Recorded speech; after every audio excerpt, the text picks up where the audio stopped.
Hello. Welcome, everybody. Ryan, it's lovely to meet you. I'm so glad that we'll be able to chat about this topic that, for those who've followed me before, know that I'm very excited about it. So I understand you are as well. Yeah, I'm really excited to be here. I really appreciate it. Special thanks to Plato Lohika for even making it possible for me to be here. This is a really sensitive topic. I think that it's important for all of us to address it. I think that it's very salient in the cultural shift that's happening today, right? Where we're trying to move engineers beyond just service providers, and we want to offer them the ability to be out there in the front, be creative, and really be a partner with product, right? Like, we want to make sure that all of our initiatives are product driven, and it also gets the voice of technology. And I think that vulnerability is actually the key here in strengthening a lot of those relationships. So really excited to be here. Thank you so much. Totally. Well, I want to dive right in. You're already diving into it. It's great. So for folks who this is your first time, we have Q&A here that you can post yourself. If you have questions, we want to see them. And if you don't have questions, we want you to go to other people's questions and upvote them so that we can take from the top of the list the questions that are posed. So I already see a couple folks have already started putting in questions that they have on this topic. I highly encourage you to do the same, or at least upvote other folks. And with that, we'll buy you all a few minutes by just doing a kickoff here. Just Ryan, if you want to share us a brief background about yourself and kind of anything that folks might want to know, and then as it relates to this topic in the spirit of vulnerability, feel free to be as vulnerable as you want. And yeah, take it away. I'll be the exposed nerve for everybody. So, I am I'm the CTO at Care.com. Care.com. I come from the parent company IAC, which had acquired Care.com back in February. It was such an amazing opportunity to be a part of Care.com and see exactly what they've been doing and how they've been championing care all of these years. And it was actually a really special topic for me because, I'm a father of two beautiful girls. One of them turns 3 today. So it is really exciting to be able to champion and build a lot of the services that will fundamentally power all things care. We want to create a safe space. We want to create an area where caregivers and care seekers can come together and they can feel confident that we've taken care of the platform. Everything is fine. Go about your business as you confidently would and safely would, right? Providing proper background checking, providing the proper payment services and tools for everybody to be able to communicate with each other and really grow together, right? Because we're in the business of supporting families at the end of the day. So it's a wonderful opportunity, and I've been swan diving into the abyss as a CTO for the past couple of months. I actually come from the startup world. So being in this medium-sized business, I'll call it that, is somewhat new to me, right? It's a little bit refreshing. I say for all of those out there in the internets who are watching, if you've been a part of one startup in your life, I think that's good enough, and for those of you who have been part of 2, bless your heart. It is a soul-sucking journey. So, but fortunately I was part of 2 successful startups that, got to see it from seed round all the way through to acquisition. And now I'm seeing the flip side of it, right? Where, this is, big corporate, and, I'm really excited to be a part of this. That's awesome. Well, I imagine that the culture of a company like Care.com, just by the nature of what you do as a business, probably differs from, let's say, the culture of a gaming startup or a football. I don't know. I'm trying to make up a juxtaposition, but yeah. I don't know if I'm actually a little bit curious, culturally speaking, if you find that because the focus of the company is focused on families and improving families and allowing people to take care of each other, if that helps create a culture where vulnerability is welcome where you currently are. 100%. Now, it's funny you mentioned gaming, right? That was my second startup. I come from the gaming space, and it is it's like best way I can describe it is sometimes it's like a warehouse, right? It's like a locker room. So sometimes you're not very broy or whatever the word is, right? Yeah, it is definitely like locker room culture a little bit. Sometimes there's things that are said that we immediately regret as soon as it comes out of your mouth, and you're really trying to grab it and bring it back in. So there's a time and place for that stuff, and like I was glad to be a part of that culture and to learn, because I learned so much. But it is a complete 180, right? So when you come into a company like Care, the first question I asked all of the engineers was, tell me about the culture over here. I'm actually more interested. I don't necessarily care so much about the stack and what our pain points are in the stack. We'll get to that. We have, as long as I'm here, we have all of that time to figure that out. But getting to the heart of the culture was really important to me. And everyone here went down the line, and everyone had the same message to say. They're like, we love it here. Like everybody over here, like we're open, we're honest, we're talking to each other. We don't have a problem. Like we love the teams that we're a part of, so on and so forth. So, my job now ended up being, instead of transforming the culture to be that, it's maintaining that culture, right? And again, a large part of that is being open, honest, transparent, vulnerable. Got it. So I'm going to dive into the questions. This first unanswered question is probably the most common misconception as it relates to vulnerability, in particular vulnerability at work. And I know that Brene Brown has actually talked about this particular thing. So this question is, vulnerability in my own case is seen as a weakness by the people around. How do you take this as a strength and keep your head or the heads of folks on your team high? Yeah, I think it's perfect. So let's start with the definition, right? Vulnerability, to me, right, is the courage to be exposed. Okay, vulnerability is not a state of being; it is an act of bravery, right? In fact, it's funny because vulnerability is often considered that weakness. It is the opposite. Okay, It is much easier and safe to deflect and cover, but in my opinion, it's actually heroic and difficult to be transparent and unshielded, right? So being in a position of leadership, we're already out there in plain sight. We can't hide that. We don't have a choice in that, right? But how we control how transparent we are and we allow ourselves to be, that's our lever. Transparency is our lever to affect the type of team that we want to lead. It's interesting because when I think about, because obviously I'm sure you've heard this many a time, kind of this like vulnerability isn't that weakness, what's the difference kind of thing. Like in a world where everyone sees each other in an adversarial light, or the people that you work with in an adversarial light, or your boss, or people on your team, or whoever, but the people like within your own company, I could see how if you felt that way, or if you felt threatened, that vulnerability could feel like it's weakness, right? Because it's like showing, it's having that bravery to show something that might reveal that, you're not a perfect individual. And at the same time, if you don't see the folks around you in an adversarial light, you see them in a friendly light. These are people that care about me. These are people that want the best for the company, that maybe want the best for me. I imagine that vulnerability is an opportunity for connection. That's right. I'm curious for you, like when thinking about, again, this idea of, it's like kind of the related question is like, why do it? What's the benefit? And I was kind of touching on, for me, one of the benefits, but I'd love to hear from you, what you found to be benefits on the job specifically of being vulnerable. So let me be extremely clear, right? There is no right or wrong, right? How you lead, right? And there's a difference here. I'm being very specific in what I'm saying, right? There's leadership and there's management. Okay, I'm specifically talking about leadership, right? You can lead a closed off, focused, tactical powerhouse, right? Or you can lead an open, creative, strategic, dynamic unit, okay? That's the distinction, right? Management is a push. We can push pace, velocity, tickets, all day long.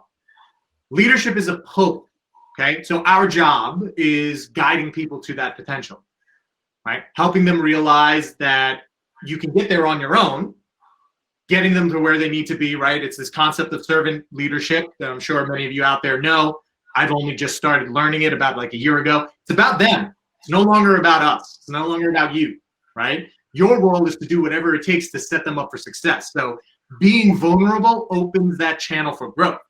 So we need to learn from the team as much as they will be learning from us. So if we don't allow ourselves that opportunity to learn, to share, to own up to a bad decision, or just be wrong, we stunt trust, right? So if we commit to consistency, because this isn't just a one-time, one-and-done act, right? This isn't just a one-time deal. If you're in the boat, you need to commit to that same message time and time again, right? There's no days off for this. For my teams to grow, right, I need to be as vulnerable with them as they are with me daily. And I expect them to be as vulnerable with each other, right? So a really great example is owning up to the fact that from my personal life, right? Owning up to the fact that some of the responsibilities that I take on are actually way better off in more capable hands of my team, right? I have absolute killers on the team. And in this org, some of the things are actually in much better command. They would have much better command of certain situations than I ever would, right? So it's me understanding what's in my wheelhouse, being honest with myself, knowing, hey, this is where I can really provide value versus, hey, you know what? I actually really suck at this. You know what? I have someone on my team that's amazing at this, or I have someone on my team who's really expressed motivation and interest to want to be great at this. Give them the opportunity, give them the shot, right? So that's how vulnerability can really start to open up those channels of communication. So I hear two components. One, it sounds like, is really trust. You know, that when you are vulnerable, it enables people to trust you in a way that may be harder when you don't have that vulnerability. And I like to mention, and this is something I overquote this, but you know, so oxytocin, the trust and love chemical that goes through our brain as we're experiencing trust, and that we experience in family life, and there's all sorts of purposes for this chemical. But you know, that in human beings, oxytocin can be generated through, most commonly through one of two ways, and one is through physical touch, and the other one is through vulnerability. That when you actually share or expose something of yourself that is vulnerable, it actually creates oxytocin in the other person, which causes this reciprocity. It causes them to want to be vulnerable. And when you think about the importance of trust as a technical leader, right, like the people that you're entrusting to let you know when something is failing, even if let you know when they made a mistake and broke something, you know, like not hiding that stuff, you know, it seems like trust is paramount. So, you know, that was one piece I heard. The other piece I heard was around essentially getting help, for lack of better words, like asking for help, knowing when somebody is really awesome at something and like will do something better than you, and being, it's funny because I certainly have encountered my share of leaders who, you know, don't expose the vulnerability, but also as a result kind of have this air or demeanor of like that they can do everything on their own a little bit. This also happens sometimes with new individual contributors going into a management role that have a lot to feel like they have a lot to prove, you know, where like, you know, oh, I can do this, I can do that, and then actually end up, you know, not only maybe not doing the best thing, but also disempowering their team. They don't scale, they burn out quickly, right? This is all recipe for disaster, right? Listen, I went through the same thing. There's an interesting book, Joel Beasley, I think he wrote this book called The Modern CTO. And in it, he starts off the book by saying, you know, I thought that I was unique. I was the powerhouse individual contributor that now has morphed into the CTO role. And as soon as I read that, I was just like, nah, man, like, that's all of us. I think that's a lot of us. I think that it's actually the inverse, that, you know, they're to pull someone in who didn't have a technical background and, you know, elevate them to the role of CTO. I think that that's the exception to the rule, right? That's kind of like the edge case. And then further on in the book, he actually turns around and he's just like, yeah, I was totally wrong. It's actually the inverse, right? Like all of us are things. So my point being that I went through that same point, you know, very late in my career, in my IC career, right? right? I joke all the time to my team that I was like, hey, you know, I was once a celebrated engineer at one point, and they kind of laugh at me, and that's fine. But, you know, at one point in my career, I had my boss come to me and say, Ryan, you need to pick a path, right? Either you're going to stay down this road of IC, or you're going to be managing teams. I need you here managing teams because I need to scale you out. I can't have you sit there and do everything, right? You're gonna burn out. You're gonna, you know, die an early death. That's fine. I think that's fair. But I was resistant to that, and I fought that, right? And I kept fighting that. Look, you can't do something part way, right? Like a lot of us, we try to hold on to the IC role and say that I want to be a contributor and I want to do 50% of my effort here and 50% of my effort in management and leadership.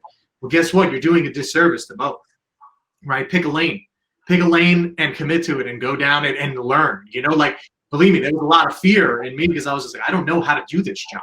Actually, funny story is that when I was originally approached for a CTO position a few years back, this was the first time I was approached for a CTO position. I declined it because I never saw what a real CTO looked like, right? Because again, I was in startup world. So I've never seen it, so I didn't know how they acted. I didn't have, you know, the luxury of reading all of these books to teach me what, you know, the concepts around it, not how to be one, but at least the concepts around it. And, you know, and I declined it because I didn't know what it was all about, because I was still so tunnel vision on getting the job done and being the architect and, you know, being able to whiteboard and so on and so forth. Some of these things, we got to let it go. It's got to be a bag of bricks because you're never going to scale. You know, a great team, you know, is only going to be as good as how you can lead them to it, right? Like, it's not going to be, you know, overburdening your strongest resource. It's going to fail every time. Totally. And I mean, I'm sure many folks on this call found an opportunity for management because somebody came to them and said, we need more managers here. And, you know, somebody sees something in you that, you know, you could be an effective manager. Doesn't always translate to what somebody loves to do, right? Sometimes people are really good at something they may not necessarily love, right? So, you know, last week we had a good conversation about, you know, being a manager and then going back to being an IC, right? Like, that's still a choice. There's nothing wrong with that. You can still be just as senior, get paid just as much in many companies, right? So, you know, it's interesting, and you know, that journey that you experience of, you know, kind of being asked, essentially, right? Being asked to be a senior leader, being asked to be a CTO, and kind of not feeling ready for it. I can't help but be reminded of like something like fatherhood in that, you know, I mean, care.com, right? But I imagine, you know, it's like, yes, there are books out there that exist, but a lot of this stuff you just have to experience yourself and make a lot of your own mistakes, because reading about books, while it can be very helpful, it's not going to necessarily cause you to just make all the right moves the first time around. So I'd love to ask you this one. It's got a bunch of upvotes, and I have a feeling that this question spawns from, you know, what I was just mentioning around being vulnerable within your team, that like, if you don't see folks around you as adversarial, you know, then you see those benefits of trust and of being vulnerable to allow people to trust you and you trust them back, and it causes communication to get better, causes everything to get easier when everybody has all the elephants, you know, out on the table, you know, so to speak. But what about with external teams, right? So I imagine, I mean, Lohika, you know, who's sponsoring this event, right? They're an external team, and a lot of folks use. The question is how important is it to be vulnerable with them, with external engineering teams? And would you open up as much as you would to an external team versus an internal team? Yeah, I think there's two solid questions that we can answer there, right? One is, you know, how vulnerable should you be? The other question is, you know, again, how vulnerable should you be depending on the team that you're interfacing with? So I think both are going to be important, and let me take it in two parts. So, you know, is it possible to be too vulnerable? Let me just start there. And I think that, you know, leaders are there to inspire hope. They are there to drive towards results. So I think we need to pick and choose our spots, okay? Flex to the situation. So yes, the situation will surface where you need to adapt your style, right? And you need to be the leader that your team wants to be. Now, to what team as you start to interface with it? We are all one team. Remote, offshore, near shore, doesn't matter. You have to treat them the same. This is my opinion, right? Again, I treat them all the same from a personal standpoint. As an agency, do not be mistaken. I absolutely take full advantage of the benefits that offshore provides, right? Like there's certain markets where, there are labor laws and stuff like that, and the agency actually absolutely helps you kind of navigate around those intricacies. So I take full advantage of it, but I don't penalize them either, right? I think it's a waste of intelligence. I think it's a waste of IQ to box them out, right? The more we bring them in, the more we keep them engaged, the more engaged they will be, right? Like there's very much churn that exists with offshore talent, right? We can't just bring them in and just dump a whole lot of shallow work, as I like to call it, on them and expect them to stay. That doesn't happen. Well, now you're putting all of this effort to train them up, getting them to do this work, right? There's a difference between shallow work and deep work. Ad nauseum, I say this to my team. I'm like, get away from the shallow work. Let's do deep work. But you can throw these things at them all day long, and guess what? Like after you train them up, they're going to be right out the door. Now you start this whole like chain reaction where you have to bring somebody else in, train them up now, treat them the same way. If we're constantly boxing them out, we're not going to win, right? There's the concept of standing together. So danger is a constant, right? Obviously, there's a whole bunch of dangers. Dangers outside, could be anything. When it comes to offshore, there's a danger of a bigger company coming in and poaching your best resources, okay? Or another business trying to steal your achievements, whatever it is, there's a ton of danger outside. Leader's job is to really make everyone feel safe in that workplace. We got to stand together, right? So we can be prepared to fight the dangers in the outside world. We don't have to be so concerned about the infighting, right? We don't have to be so concerned about the cancers that are eating away internally. If we keep everyone safe, if we put everyone in that giant circle of trust, go way out to the tips, even the most junior engineer or on your full-time team, and even your most junior engineer on your offshore team or outsourced team, you need to bring them into the inner circle, right? And if the leader doesn't allow us a space to feel safe in our own company, to feel like we all belong here, well, then we're going to have to exert a whole lot of additional energy to protect ourselves from each other and all those dangers that are outside, right? So we have to treat everybody the same, in my opinion. It makes a lot of sense. And so my takeaway is that internal team versus external team, either way, they're part of your team and you're building stuff together, and you'll probably benefit by treating them as part of your team, right? I certainly had this experience in my last role at CTO.com. Most of our engineers were a third party, and in Argentina, different culture, a lot of different things. Wonderful group. And, obviously there are logistical things that make the situation unique, right? Like how and what folks get paid may be different, right, than folks that are internal. And those being vulnerable doesn't mean like showing what everybody's getting paid or like, giving all the passwords out to the sensitive systems, right? The whole point of this topic, right, it's more about like, again, emotional vulnerability and vulnerability in terms of interpersonal communication, vulnerability about emotions you're experiencing, stuff like that.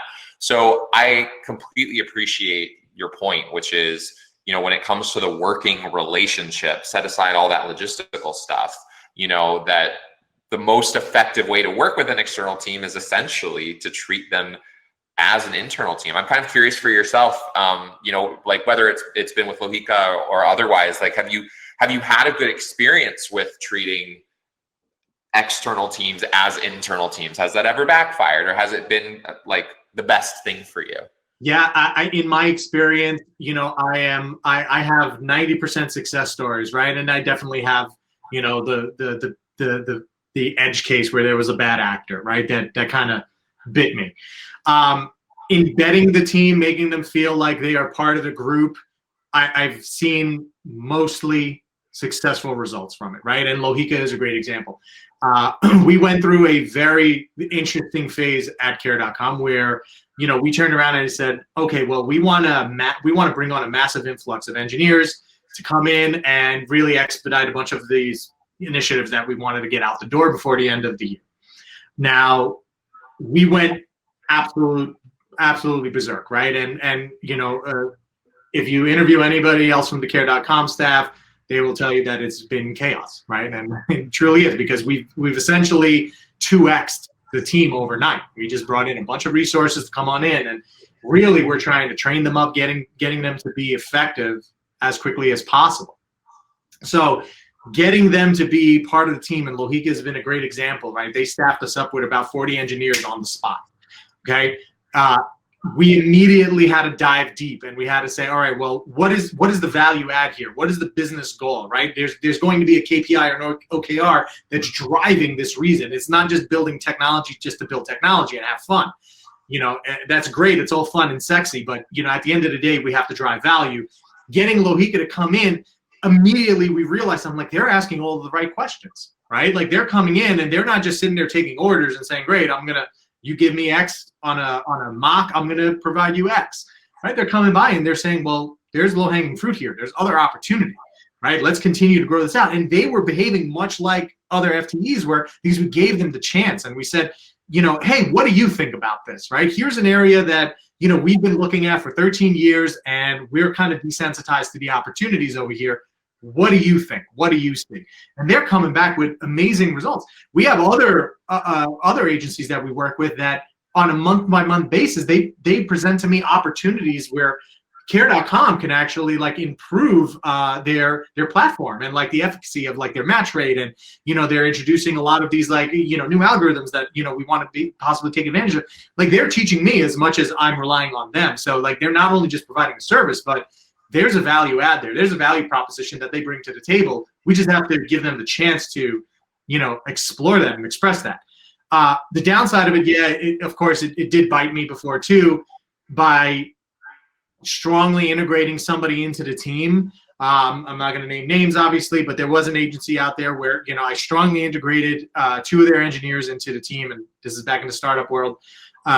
So they became such a pivotal foundation for the team that the company took advantage of it, and they're just like, I'm going to pull these resources if they mean everything to you. So I'll pull these resources if not.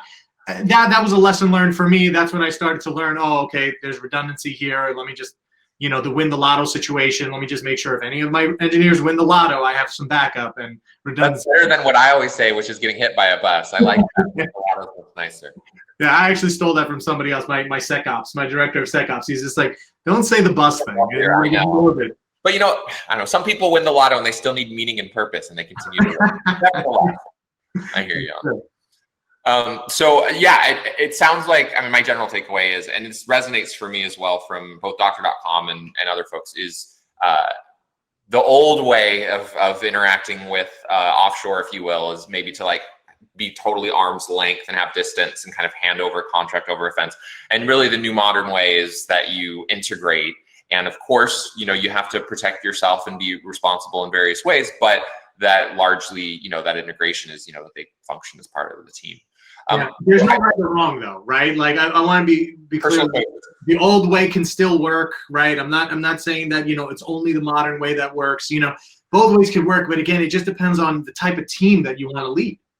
Right, and what risks you want to take on. Like we actually had absolutely no problem with Doctor.com having like literally our most senior resources, our most trusted resources to be this group in Argentina. And we knew that like, you know, if they all walked away, like that would totally screw the business. But it was a conscious choice that we made. And we actually, you know, you sweeten the pot by creating a stronger business relationship. And there are many ways to do that.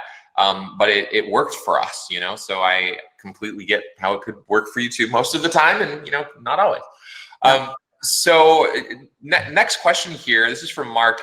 How do you recommend balancing personal vulnerabilities with the requirements and expectations for taking personal responsibility as a leader? Let me grok that question again. Yeah. The good news is we got it at the bottom, so you can reread it. It's when I think about like what's my interpretation of this question, I think about you know, when you're personally vulnerable at work, like sometimes you might, I mean, the easy version of this is to talk a little bit about your family, or actually it's not always easy, right? As a gay person, I can say that's not always easy, but for most people, it can be fairly straightforward to talk about your family, talk about kind of like a little bit of the life outside of your work, or the reason why you were late in the morning and that sort of thing. And then there's kind of stuff like at work where, something maybe ticked you off or upset you, right? And your choice to either play it totally stoic or to say, hey, that thing frustrated me, So I think about that stuff. But the other piece of this is related to like when you make a mistake or you do something wrong, if you will, right? That, let's just say as a leader that you fired the wrong person or you, who knows, made some kind of notable mistake, taking personal responsibility is certainly a form of vulnerability. There's also, I imagine, some folks kind of wondering like, gosh, like you could make yourself look really bad and that could work against you. Like, how do you balance all these things? How do you know how far to go? And, Yeah. So, a lot of this stuff, it really is around when you take any kind of leadership training course or something along those lines, they really do preach around flexing to styles. And you need to really do that on an individual basis. You can't just do that on a holistic team basis. It's got to come back down to the individual and understand what the limits are, right? To be able to say, well, how do I flex to your style? You might be a very specific personality type, and I need to be able to gauge my response to you. And this is a constant thing, right? And it's kind of like, when we start talking about trust, there's a level of trust that we need to build up within the team. So the first thing in vulnerability, I think, it's to really help define what trust should mean to the team. I think there's a great book out there, again, 5 Dysfunctions of a Team. And it really defines trust as not just in the classical sense of like, hey, this is a past experience. Like, oh, I trust this person because they do solid work and I can give them this work, right? Like past tense stuff. Instead, it defines the term as, being respectful of the vulnerabilities and the fact that those vulnerabilities are not going to be used against you, right? So rule number 1 is understanding that definition, right?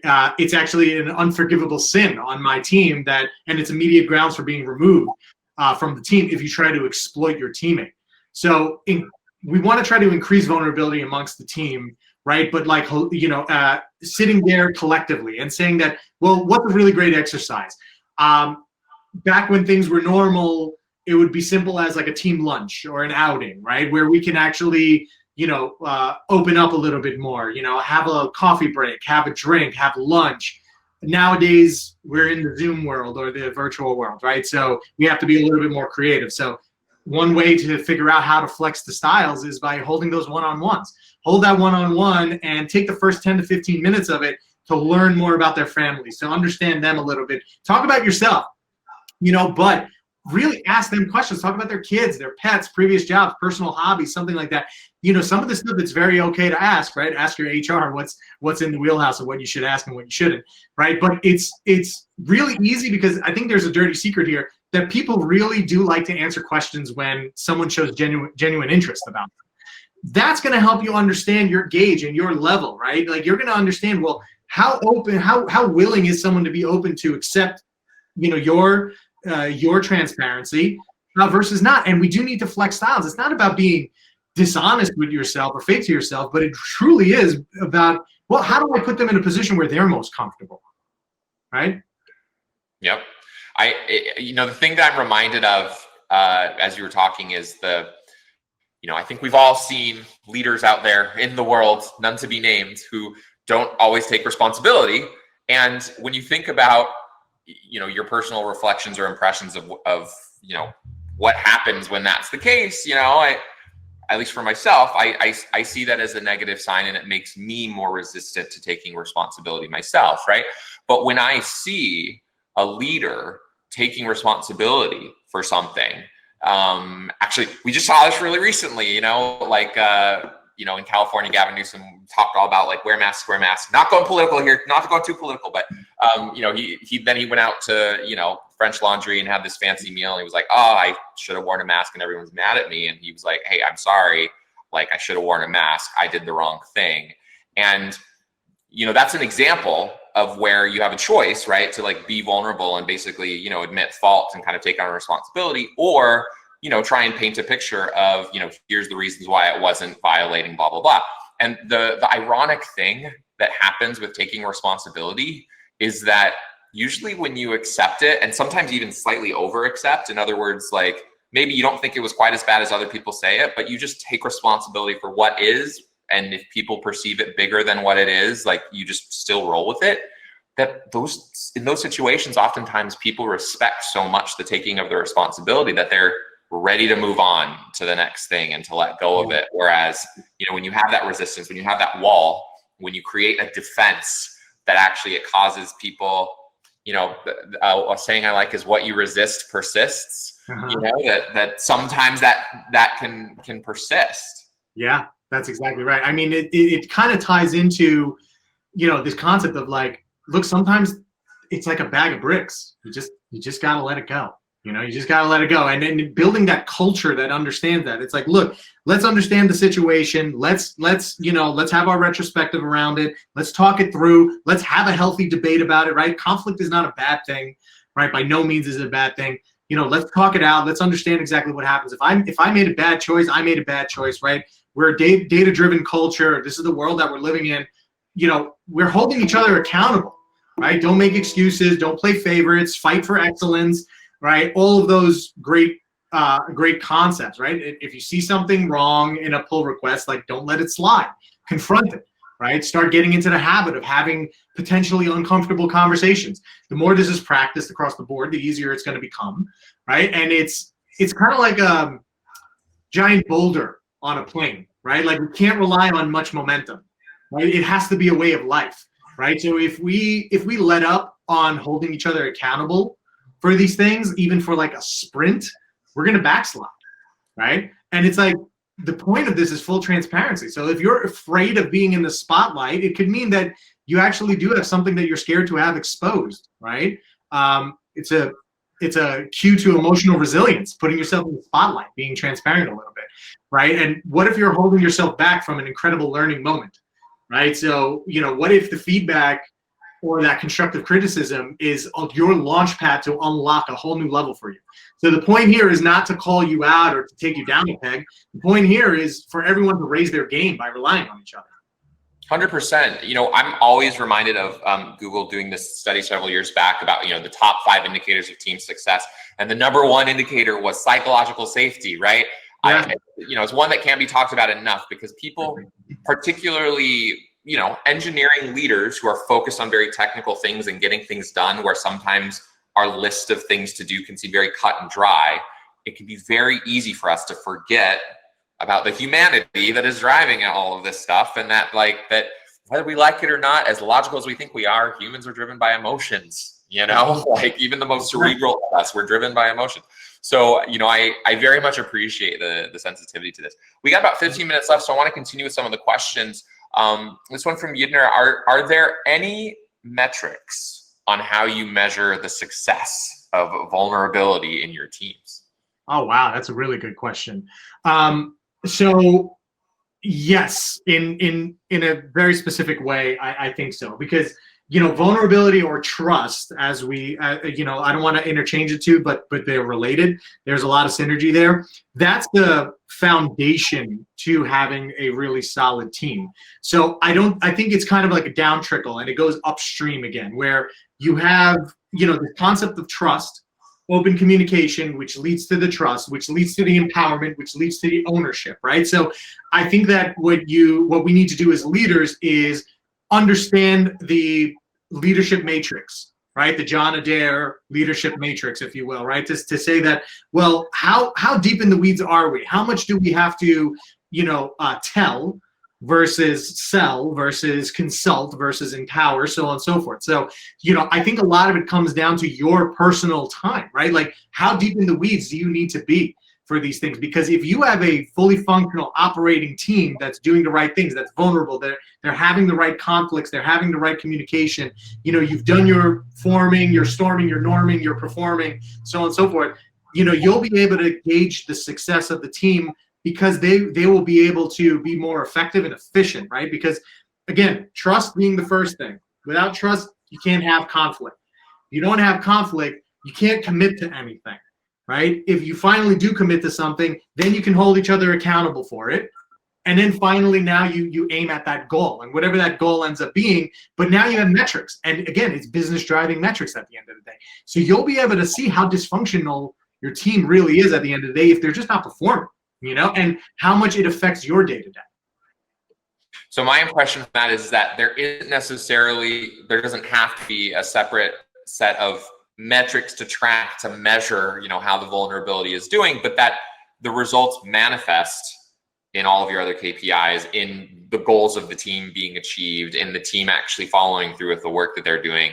And that resonates with me. The other thing I reflect on is maybe kind of the opposite, which is, are there metrics of failure? And that's where I actually think there are, right? These very clear signs that the vulnerability isn't there, right? When I think of the most significant one, tell me if this resonates with you, is silent failures, right?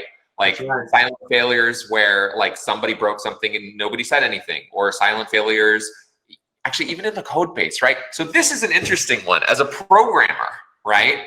Yeah. I faced this myself, and I'm sure you have too. As a programmer, you're building something and you're catching exceptions and error handling, right? Isn't it interesting the choices that we make when we do our error handling for the things that we built? Because in a culture where vulnerability is welcome and trust is welcome, you will find a willingness to have errors throw, let's just say, emails that get sent to people, or errors that throw an alert, right? But isn't it interesting how sometimes you encounter cultures where maybe things don't feel quite as safe, where exceptions just get logged to a file that never gets read, or exceptions get ignored, like the catch-all, the dreaded catch-all for all exceptions or something, right? That's right. It's so when I think for myself, how can you tell if things are going well? Well, maybe it's not as straightforward. Maybe it's just seeing that things are going well. But how can you tell when things are going wrong?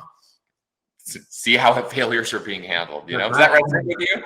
100%. I mean, you obviously we don't do our entire stack dump in the error log, but and bubble it up to the end user. But it's how we perceive the task, and how much, I want to say, pressure is on us to just get something out the door, so on and so forth. But it does resonate with me. I mean, we saw, me personally, I saw a great incident where vulnerability failed, right? And it was on my part. This was a huge lesson to me. And I call it the we all lost incident, right? And I'll dive into that. This goes back a few years back, and there was a serious breakdown in communication.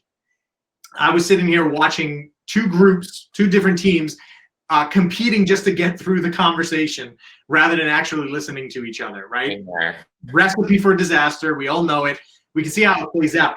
First, on the communication breakdown, we had yet to build that basic foundation, open communication and trust, right? So two groups are just talking past each other. It's a breakdown for a number of reasons. Number one, we talked about culturally, right? We all work, we try to extend out the development day. We try to be, we try to have some kind of development happen in different time zones, which means different cultures, right? One side wasn't accurately presenting their argument. There was a lack of command and control in the language and their presentation, right? So the other group was, they were essentially so focused on proving the initial group wrong, they didn't even get to the heart of the matter. They didn't even understand the underlying motivations or the fears, right? And it's important to touch on motivation, right? And drive. So it's, we how do I put this simply? It's just we may know the story that, back in the 1940s, brilliant psychologist named Abraham Maslow, right? I quote this guy constantly. Maslow broke us down into 5 basic tiers of human motivation. Hierarchy of needs. Hierarchy of needs, exactly right. So you have your basic needs, the physiological, right, and safety. It's food, water, a good night's sleep, shelter, and security. Then you have the psychological needs. It's a sense of belonging, a sense of recognition, right? And then finally you have this pinnacle tier called self-actualization, where you basically realize your full potential and you have the power of flight, right? So it's this amazing realm that we all strive to get there. But if we step back a little bit, it's that middle tier. Most of us are hovering in that psychological zone, right? The sense of belonging, sense of recognition. Much like the groups that we're sitting here battling it out, right? they were both fighting for that sense of belonging and recognition. They didn't even realize it. This is a new team, right? They're just forming. So, instead of joining forces and working together and coming towards like a common goal, they're fighting to see who sits on top of the food chain, right? It was very much borderline children of the corn scenario, right? And the second undertow here is fear. So we really broke it down.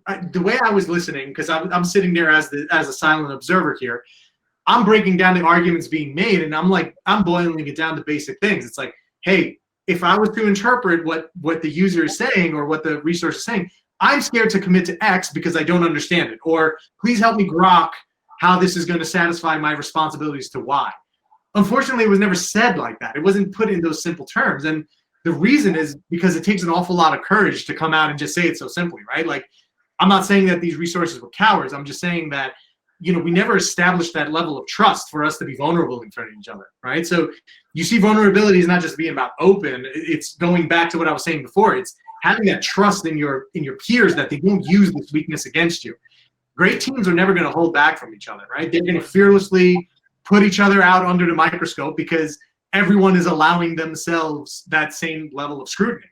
So when you let your guard down on vulnerability, you open yourself up to freedom, constructive conversation, healthy conflict, right? But none of that can happen without trust. So we saw no evidence of this, obviously, right? There was no healthy conflict because everybody was just saying, hey, let's just get this conversation over with. And they were just fighting. The second recipe for disaster, right? Like I said, conflict isn't a bad thing, right? We have to be okay, keep it constructive and professional, but we have to encourage that healthy debate. How can you ever get there if you're afraid of being uncomfortable, right? It sucks. Sometimes it sucks to hear that your idea was terrible.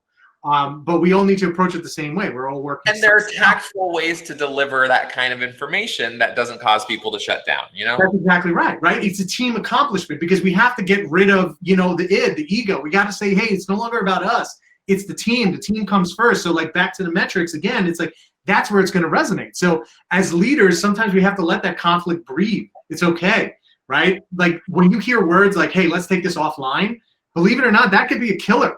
Right? I understand like maybe it's derailing a specific meeting, but if you need to get to, a specific direction, navigate through that conflict, let it fester, right? Help them guide to that resolution. Goal here isn't for everyone to agree, it's to have everyone commit. So ultimately, like, what was the point of the story? It's like my retrospective here is I was too involved in the conversation. Because again, I'm an engineer at heart, right? Much like most of you. So like I'm sitting there, I was so focused on trying to find the solution instead of zooming out and listening to the team and helping them solve the problem. Like my role in that meeting, it should have been an observer, not, instead of just being a moderator and like being a participant. I needed to be observing. So I needed to be examining them from that forensic lens. I needed to understand the motivations, the intents a little bit more. I needed to listen to those subtle cues. Maybe I could have had a chance instead of uncovering this weeks later, So it's really interesting situation, like being able to train teams up to deal with that level of being uncomfortable. 100%. I find sometimes in those, certainly been in that kind of conflict environment. Sometimes if you have an environment where people are capable of being vulnerable and they're not showing it, sometimes just like if your only role is to surface the elephants in the room in a tactful way so that those uncomfortable conversations can be had. Sometimes that's all you got to do. You don't even need to provide the solutions. People resolve these things themselves. So we have about 3 minutes and I want to do a little bit of a mini lightning round here. So kind of like the 30 seconds or less if you can for a few of these questions. What is the number one way, not to put you on the spot, you propose to be vulnerable to your engineering team? This person, John, says, I lead a team of 16 mechanical engineers, for context. Yes. Okay, great. So tips to being more vulnerable. Number one, define what vulnerability means, right? Again, great exercise. Again, get to know one another, talk to them, right? Another step towards vulnerability is going back to the floor. If you have 16 engineers, right, as they call it, right, you make your way out to the tips of the org, get a feel, get an understanding of what they're actually working on, right? Are they so busy with deep work or shallow work or whatever? Get a sense for how much effort is going into that. Go even to your most junior member, right, and talk to them and make them feel part of that inner circle. Again, along those same lines, hold each other accountable. don't make excuses. Don't play favorites. And then leaders, as leaders, we need to kind of risk it all. Okay, so I hope my teams will tell you this. I'm 100% transparent. There's no faster way to lose everyone's trust than the fake vulnerability. Okay, so more often than not, I have to come to them, come to the team for the answers, and I got to tell them, hey, I don't know what I'm doing here. I'm going to need everybody's help. Display your weakness. My weakness is on full display. I don't try to hide it. I'm an overly passionate person at times, and there's moments where I'm totally impatient and I just make a good call instead of waiting to capture more data and make a call on something. But that's where my team comes in and there's like, Ryan, pump the brakes. So there's quick hitters here for how to be a little bit more vulnerable. There you go. One of the other reflections I have is, as a technique where that's been most useful for me with vulnerability, is anytime that you want to state a fact as it relates to something you're trying to do, just mentioning your emotion prior to the fact. You don't even have to go into detail, right? One of these questions here is talking about a concern about being perceived as too emotional, right? It is possible to deliver your emotion without being emotional, like right now, like I'm slightly nervous being on camera talking to a bunch of folks, I don't need to say that in a nervous way, right? But I'm vulnerable, and how much do you feel closer to me now that I'm being vulnerable with you, right? It's That's just right. these little techniques like that, and you can have the exact same conversation, somebody did poor job, in a pull request, right? And you say, I feel disappointed because, and then say all the things you were going to say, right? And you don't have to be like, I'm disappointed. It is possible to convey without being emotional. We are, yeah. I want to keep going, but we're out of time. I love this topic. I love your perspectives on it, and also, I'll be honest. Even for myself, talking about vulnerability, I find that it's a very accessible topic for. When I talk with women, when I talk with other gay men, it is not always so accessible for everybody else. And so I appreciate you sharing. You're a guy with a family who works for a company for which it's about taking care of families, and you're sharing your perspective on vulnerability. And I think it's certainly, I perceive you to be strong and courageous, from your expression of these things. So I imagine that others perceive the same. So with that, I appreciate it.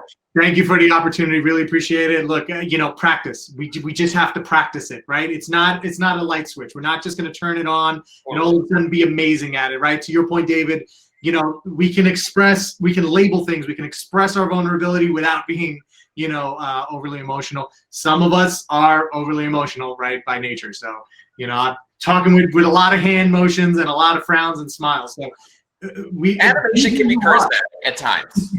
That's right. But this was great. I really appreciate the opportunity. Thank you to Plato and Lohika for making this happen. Thank you. Awesome. Thank you.